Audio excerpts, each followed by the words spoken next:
Last year's champion and this year's regular season champ are in danger of not making the round of 12. That is insane.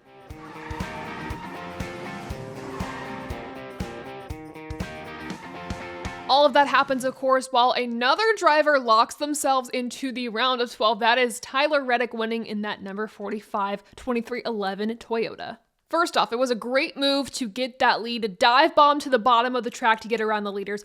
That was incredible. I loved every minute of that final restart. 2311 Racing team owner Denny Hamlin was very close to getting the win, but I feel like at Kansas there's a trend with him. He doesn't bring the speed in practice and qualifying, and then somehow he either wins the race or gets very, very close. So great speed at the end of the day for Hamlin, but just was one spot short of that win. And talking about Legacy Motor Club, Eric Jones finishing in that third position. I believe this is their first top 5 this season. We've talked about their season. It's been kind of abysmal. It's been frustrating. It's been disappointing. But Eric Jones, I feel like the past 2 races has been very consistent, and I know you're thinking like, oh, it was a strategy call that got Eric Jones in the top 5. Kind of, yes, but also if you look at him all day long, he was literally in the top 10, basically working his way there like around lap 20, lap 30, somewhere in there, and then just kind of stayed there. So consistent speed from that 43 team is what I like to see, and we definitely saw that at Kansas. So very good job for that team. For me, there were a few disappointments this weekend. Of course, I feel like it's weird to say that Kyle Larson in the 4th position was a disappointment to me, more so because I thought he had race-winning speed. Unfortunately, though, on one of the restarts near the middle-ish of the race, he just didn't get a good launch and dropped back too many spots. They had an issue with the car or something like that. Of course, rebounded to get a 4th place finish, but after leading 99 laps, I kind of felt like the 5 was going to win this weekend. So a little bit on me, I'm a little biased. I'm a little upset because I picked the 5 to win, but that's okay.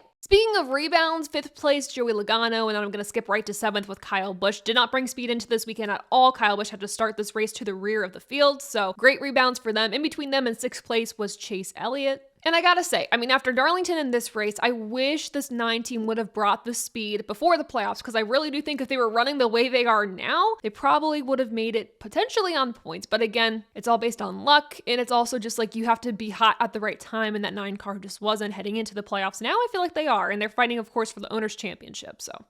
8th place, we had Christopher Bell. 9th place, Brad Keselowski. And 10th, Alex Bowman. Good top 10 for that 48 team. Other playoff drivers, 11th, Kevin Harvick, and 12th place, Ryan Blaney, and he was clearly incredibly frustrated on his driver's radio. I don't know if you listen to it on the NASCAR app or not. If you don't, I highly recommend it. There's some golden comments in there that you might miss if you're just listening to the broadcast, but slow pit stops for that 12 team plagued them. I do think that 12 car had more speed than it showed, and I think a lot of it had to do with getting caught up in those bad pit stops, getting back in the pack, and then just having to work your way back through the field. They just didn't have enough time. So Ryan Blaney with, I think, a finish that the team didn't necessarily deserve based on speed alone, but those pit stops again plaguing that 12 team. 13th was Ross Chastain. Unfortunately, with Larson's bad restart near like the middle-ish of the race, Ross Chastain got kind of caught in that. He also had a pit road penalty to start the final stage. So unfortunate for that team that otherwise I think could have had another top 10 finish. William Byron was 15th. He had a spin near the end of stage 1. It just wasn't the same after that. 27th, Chris Buescher, another driver that was a top 10 contender all day long. Unfortunately, though, they had a tire go down near the end of the race, and this wasn't just the case for Chris Buescher. This was the case for other drivers like Bubba Wallace, who had race-winning speed. He was my random race-winning pick heading into this weekend, so I was pretty bummed about that, especially because I just wanted to see him back up that win that he had last year, and he could have done that if the tire did not go down. Another driver that was a shocker to exit the race very early, about 4 laps in, was Martin Truex Jr., who had a tire go down on him. The damage was just too much for that team to continue. I want to clarify something about Martin Truex Jr. here. A lot of you all were asking, why was the number 19 towed straight to the garage area, not to pit road? I know there was some confusion over Truex's radio too, some frustration about that. Apparently, the control arm was sheared, and even if they would have made it back to pit road, I don't think they would have had enough time on the DVP clock to repair the car. At least that's what I've heard. So I'm going to assume that's the reasoning as to why they were towed straight to the garage area and not to pit road to make repairs.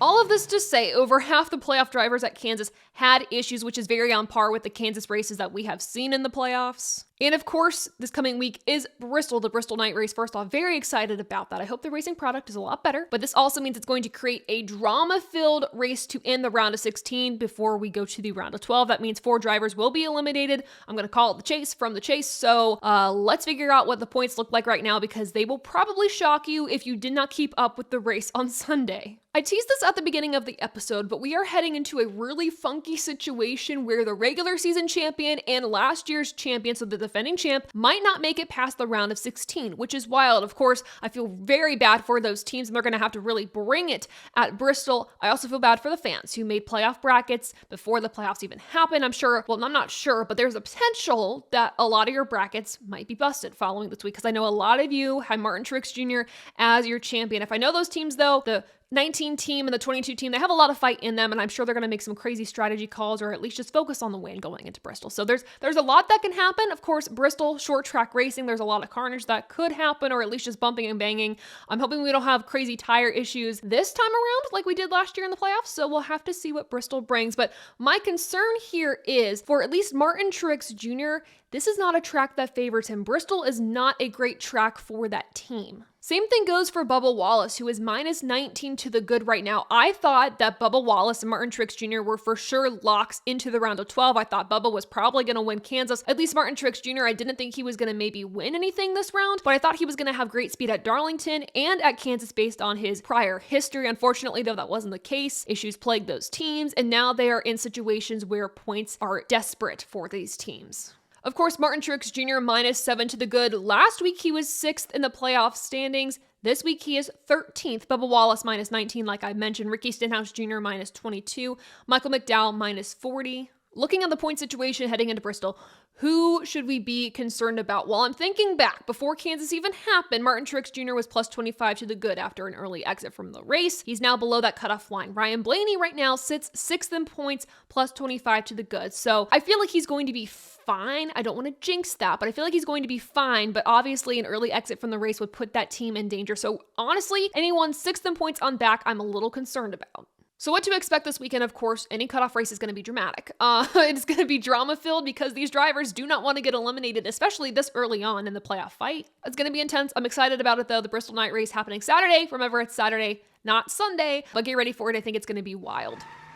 My overall thoughts on this race. You all know, if you check out my social media page, literally all week, I've said that Kansas produces the best mile-and-a-half racing that NASCAR has to offer right now. I put that on par with Charlotte, so kind of a tie for first place, but it goes to prove, again, that this Gen 7 car just does wonders for these mile-and-a-half tracks. I know a few years ago, we were begging for more short tracks. We were begging for more road courses. The tables have turned quite drastically just because this Gen 7 car, the setup that we have for it, the aero package, maybe even the tire compound that we have, does not yet produce the type of racing that we want to see on these short tracks and road courses. So mile-and-a-halfs are king now, and now I want to see more of those on the schedule. Obviously, though, the 2024 schedule has not been released yet. I'm assuming we're probably going to have to wait like 1 or 2 more weeks for that. But Kansas brought the heat this week in the ARCA race. Literally, Connor Mozak lapped every car but one to win the race. Tony Breidinger finished in that 3rd position, which was fantastic to see, in that Canes car, which is a fantastic paint scheme too. In case you missed the truck race, it was a fantastic 3-wide battle for that win. Christian Eckes captures another W, doing great things in that 19 truck. Unfortunately, though, for 2 drivers, Matt Crafton and Matt DiBenedetto, this was a cutoff race.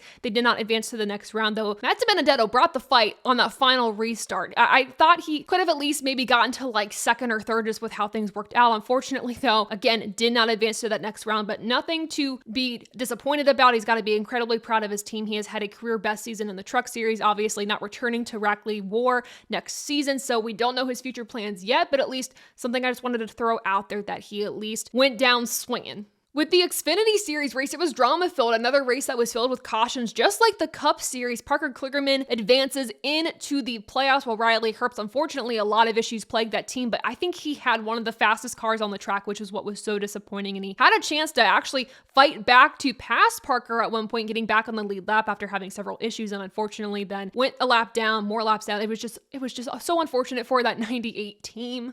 And of course, we have another win for John Hunter Nemechek, while Austin Hill wins the regular season championship. And really, it's between those two for the championship, in my opinion. They're the favorites. I think Justin Allgaier, too, was a sneaky pick to win the 2023 championship for the Xfinity Series. But we're going to have to see, of course, like the Cup Series, we see a lot of drivers do really hot during the regular season, and then the playoffs hit, and just some teams falter. So we'll have to see if this is the case for either of those drivers. But again, a solid race in Xfinity, and this also translates to Cup.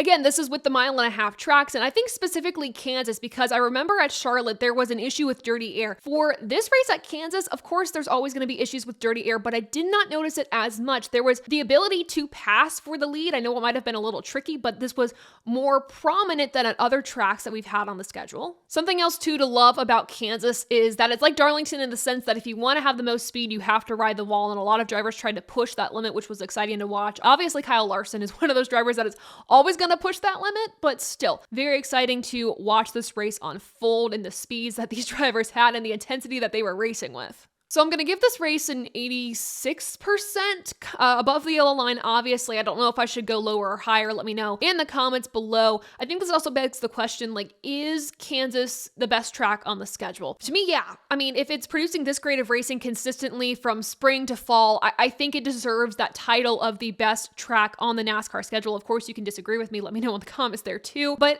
again, it's just a testament to how great this track is in the racing that it produces. The other question I saw online of people arguing is, okay, because this track is so great, does it deserve a championship race? And for me, I would pause on that thought a little bit. I still think we should be going back to Homestead, Miami, but this track definitely still deserves 2 dates. It should not get rid of any dates. So NASCAR, if you're listening to me, do not get rid of a second date for Kansas during the schedule in 2024 and beyond. But yeah, I think 86% is pretty fair for this race.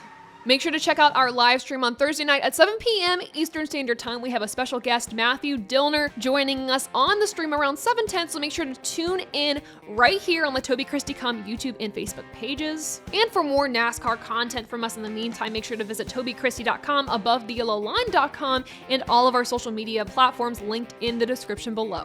Final reminder that the Bristol night race is on a Saturday, not a Sunday, at 7:30 p.m. Eastern Standard Time, so do not miss it. It's on the USA Network on Saturday night, and it should be a good one because we are dwindling down the playoff field to our round of 12, so make sure to watch the race. Can't wait for it. Thank you all for your support, and until next time, I'll see ya. Bye.